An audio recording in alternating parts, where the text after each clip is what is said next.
So last few lectures we were discussing about one of the methods of DC network analysis, that is called the mesh analysis. Okay, and I hope all of you understood the techniques in mesh analysis. So the same DC network can be analyzed in another way.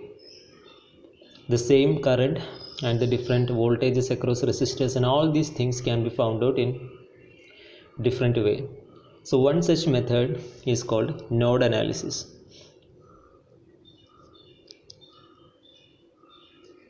So today we are going to learn about this node analysis method. So similar to this mesh analysis, but using different techniques to find out the current and voltages. So first of all, you need to understand what's the meaning of a node. So node, a point in a network where two or more circuit elements meet.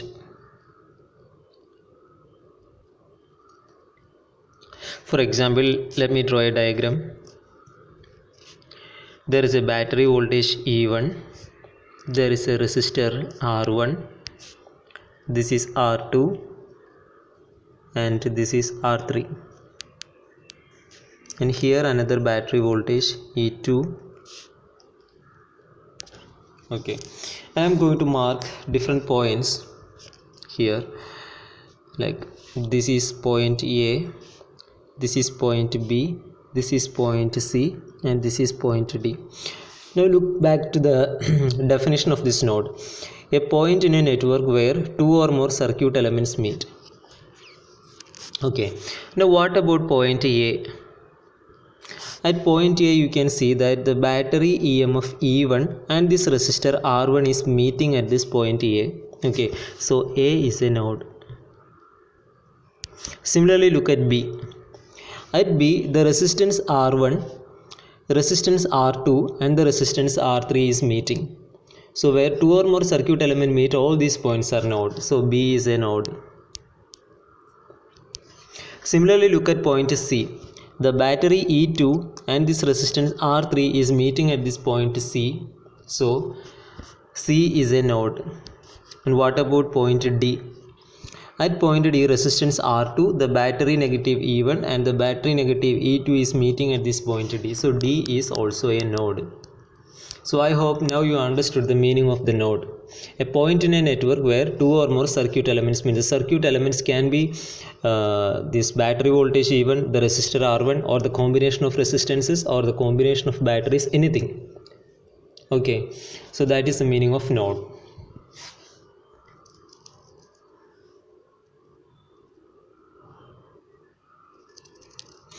Now there are certain terminologies that you need to understand before going into the node analysis. Okay, so the first term is called the dependent node.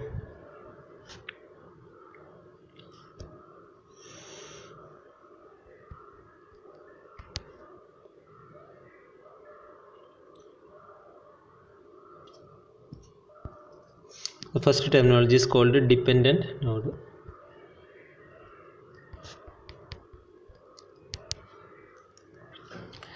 Now look at point A here. The point A is directly connected to the battery voltage E1, right?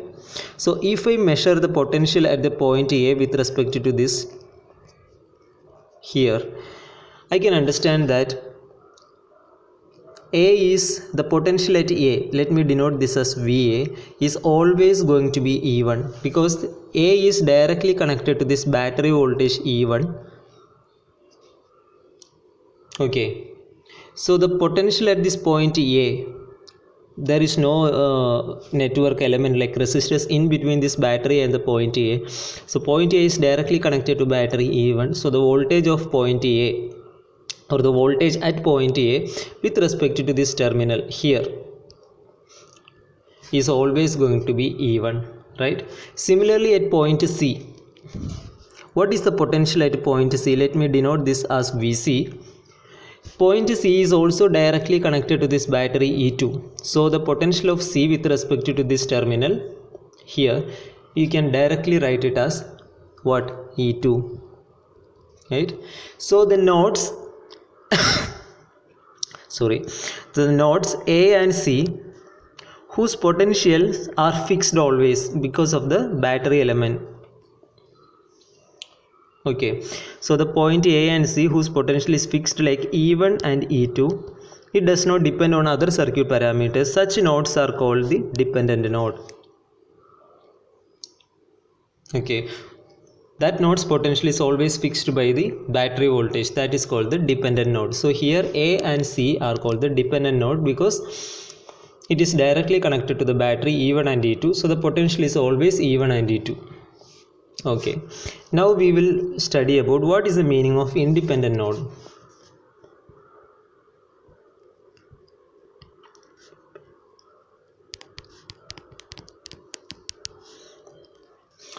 Independent node, you need to look at the point B.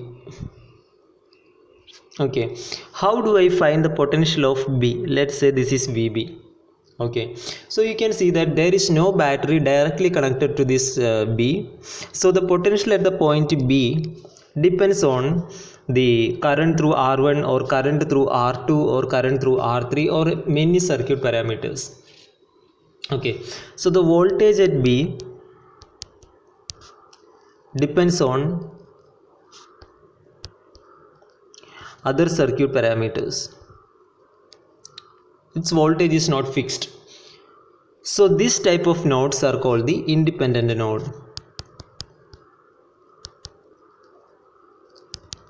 We cannot directly write what is the voltage at that point. We have to find out. So such types of nodes are known as the independent node. Okay. Now another terminology that we need to study is called the reference node. What is the concept of reference node?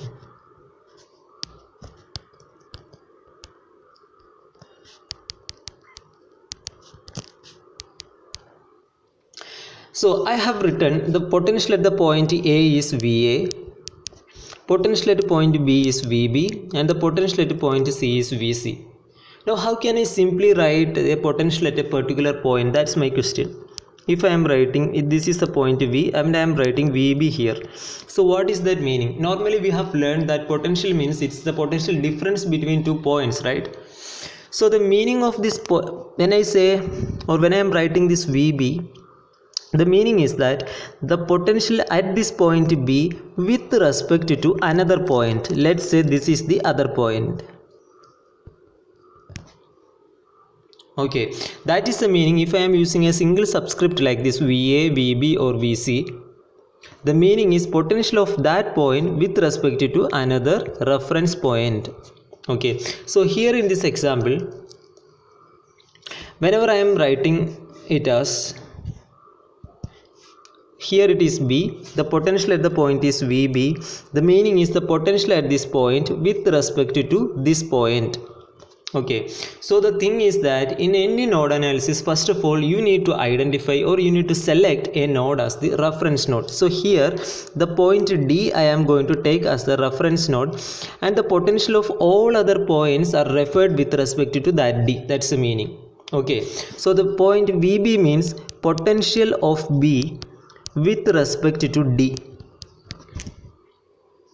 Okay, D is the reference node. It is equivalent, which is equivalent to say that it is equal to ground or neutral.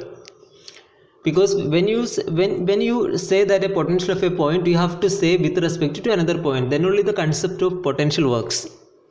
Okay, and the point A, VA means what? Potential of point A with respect to, here it is D. So these all points are D, these all lines are D because there is no circuit elements in between, so all these points are D. So the voltage of A means, VA means the voltage at point A with respect to D. VB means voltage at B with respect to this D. And VC means what? Potential of point C with respect to reference node D. That is the meaning. Okay, so these are the basic prerequisites needed for the node analysis. You should have a clear concept about what is the meaning of dependent node, independent node and reference node. And you also should understand what is node. So if you know all these things very clearly, we can follow certain techniques and easily we can solve the circuit. Okay, so next we are going to see what are the techniques that we needed for solving the network analysis, node analysis. So write down these techniques needed used for node analysis.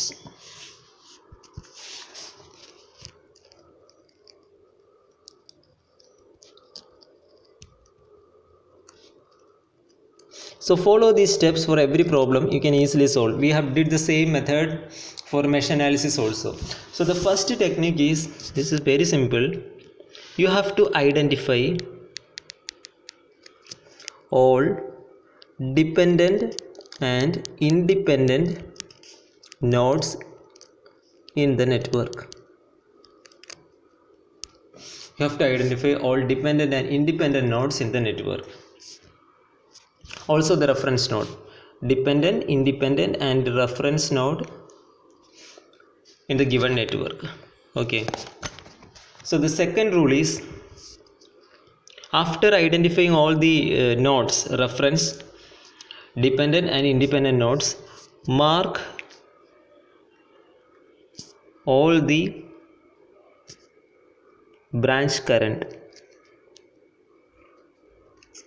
This you can select any direction. Okay, like we have chosen the mesh current in clockwise direction. Here also in branch you can follow your convention. Okay, and based on that convention you solve it, and once you get a negative value you have to reverse the direction. That's the meaning. Mark all the branch current. So once you mark all the branch current, the third rule is very important. This is the crux. Apply Kirchhoff's current law at independent nodes.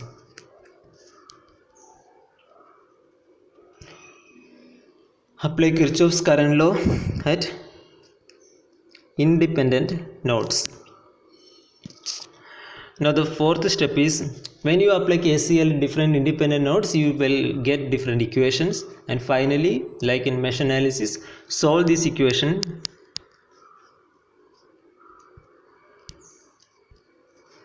to get different parameters like branch current, voltages, etc. So this is not a step. First of all, identify all the dependent independent node. Very easily you can identify, and reference node also. After that you mark all the current, any direction you can mark. Okay, once you have done that, this point is very important. We need the knowledge in mesh analysis here also, how to write the KVL equation, because once you write the KCL equation, there also you need KVL to find out the current. So it's actually the third step is a combination of KVL and KCL. Even though I have written like you have to apply KCL, once you have applied the KCL, to find that current you need KVL. Okay, so this is the whole point. Apply KCL at independent nodes, you should get different equations. Solve these equations to find out the value of different circuit parameters. Okay, so let's write a basic example, so you will understand clearly what are the steps and how to solve a node analysis.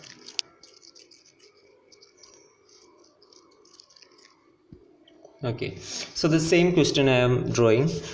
You have a network like this. Battery voltage, let's say this is 120 volt, and you have a resistance here R1, a resistance here, this is R2. Okay, and this is another resistance R3, and here is another battery whose voltage is 65 volt. Okay, so using node analysis to find out the branch currents in the network, this is the question. So how do I solve? I have to apply rule number 1. Identify all the dependent and independent nodes in the network. So very easily you can write, this is a node, this is node, because two circuit elements meet, this is node and this is node. So what are the dependent nodes? The potentials whose value is fixed. The point A and C are the dependent node. Very easily you can write, because point A potential is 120 and point C potential is 65, because it is directly connected to battery. Okay, and you can see that point B is the independent node, right? Because at point B, whose potential can be found out only by applying certain rules. you cannot directly write. Okay, and what about point D? You can take point D as the reference node or the ground, because the potential of A, B and C, all these are taken with respect to the return path or this D. So that you have identified what is independent, dependent and reference node. The second rule is mark all the branch currents in the network. Okay, so this way you can start from this 120. So battery, so here it is a plus terminal of the battery, minus terminal of the battery. So this is the EMF, and we know that this EMF drives the current in the network. So based on the polarity, you can mark the direction of current here like this. From the battery, current starts flowing and it goes through R1. It reaches a point B. There are two paths for this current. One is going in this way and one is going in this way. So you can mark the direction of current like this, or you can mark the current in this way also. 120 volt battery, R1, R2, R3 and 65 volt battery. So you can mark the direction like this also. You have started like this, 120 current is entering, reaches at this point B, and you have chosen the current like this. Here is a 65 volt battery, here it is a plus terminal, here it is a minus terminal. So from here also current is flowing in this direction. So current is flowing in this direction. These two currents meet at this junction and goes through R2. You can also select the direction like this. Okay, it depends on you. So anyway, you get the answer, and with the correct sign. If you get a negative sign, just reverse. That's all you needed. Okay, so assume that I have chosen the direction like this. The current enters here at point B. It is divided into two paths, one going to R2, another going to R3. So the current direction I have chosen, I have marked this current as I1 and this current is I2, and current flowing through R3 is I3. Okay, now what is the third rule? Third rule is very important. Apply KCL at independent node. So what is independent node? B is the independent node. At point B, if you apply KCL, I1 is coming, I2 is leaving, I3 is also leaving. So at B, if you apply KCL, what is the equation that you will be getting?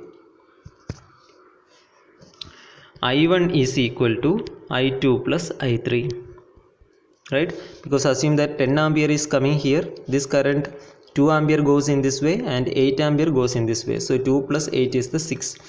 2 plus 8 is equal to 10. Okay, so similarly you can apply KCL. I think all of you know how to apply KCL. Total incoming current should be equal to sum of the current leaving that, or algebraic sum of the current at a point is equal to 0. So I1 is entering, I2 and I3 are leaving. So I1 is equal to I2 plus I3 is the KCL. So that's the point. You have written I1 is equal to I2 plus I3. Now you find out what is I1 in terms of other parameters, what is I2 in terms of other circuit parameters, what is I3 in terms of other circuit parameters, and we can solve this. Okay, so to find out I1, I'm going to find out I1. For that, this is I1, so I'm redrawing that. 120 volt.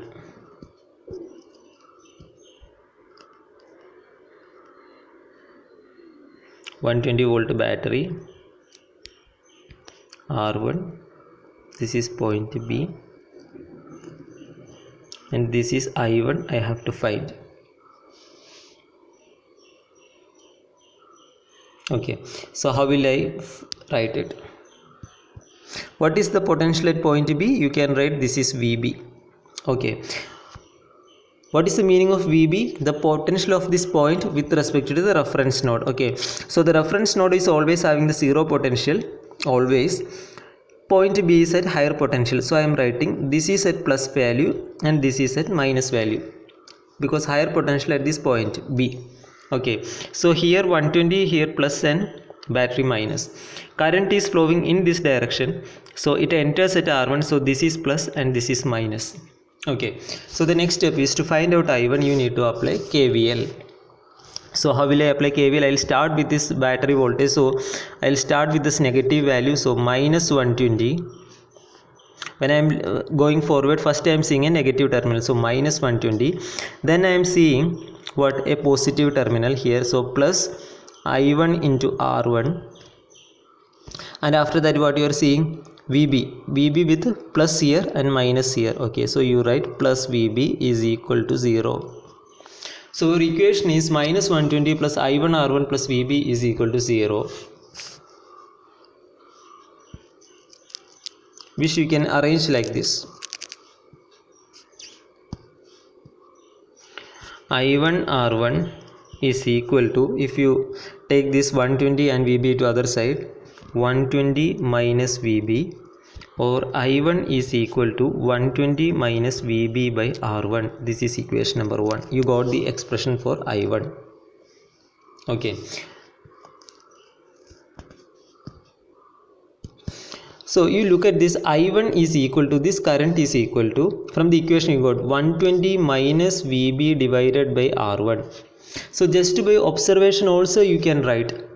You know this principle that current always flows from a higher potential to a lower potential. Okay, so if I have marked the direction like this,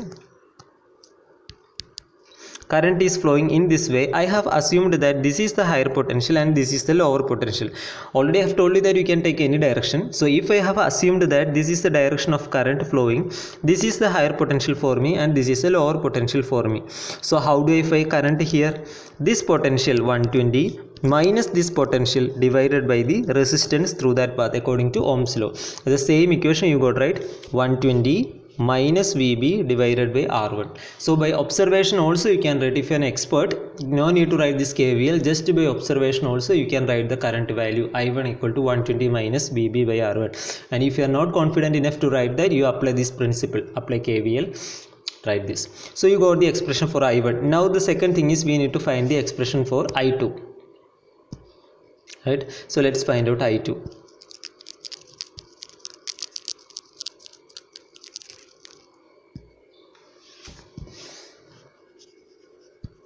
You need to find I2.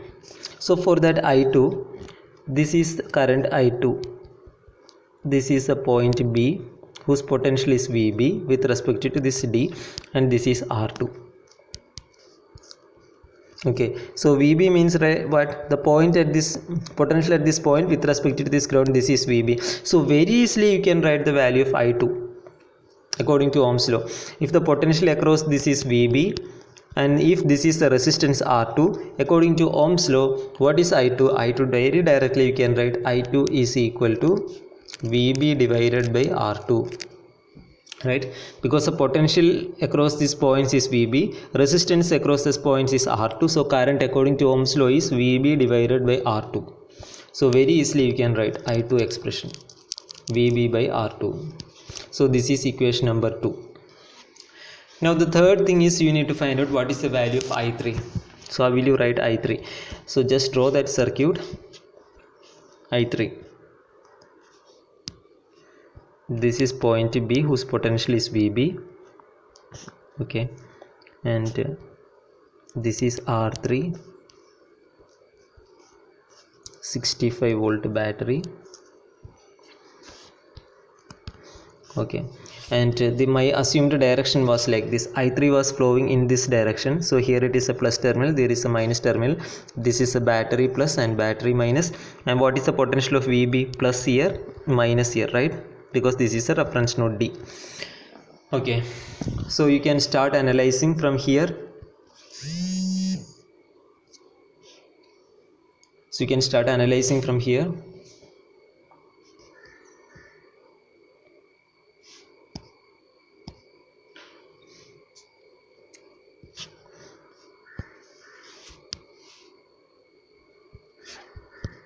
So first is a negative terminal of the battery. So I am starting from here. Okay,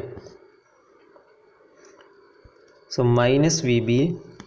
Then after that, if I go clockwise, the next terminal that I am seeing a positive terminal. So what is the potential? I3 into R3.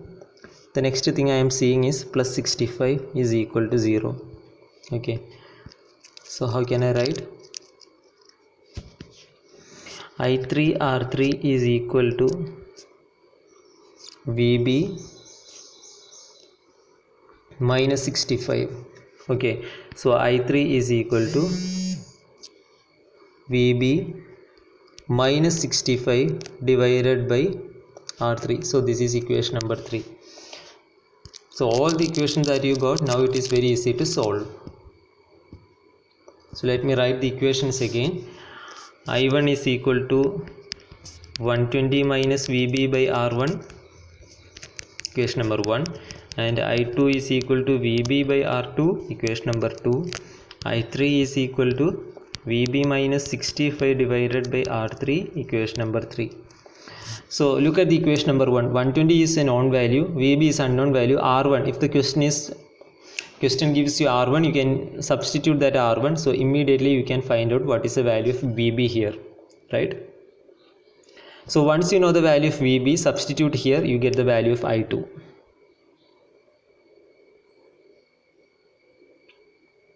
Okay, how will you find I3? If you know VB, 65 and R3, you can easily find out the value of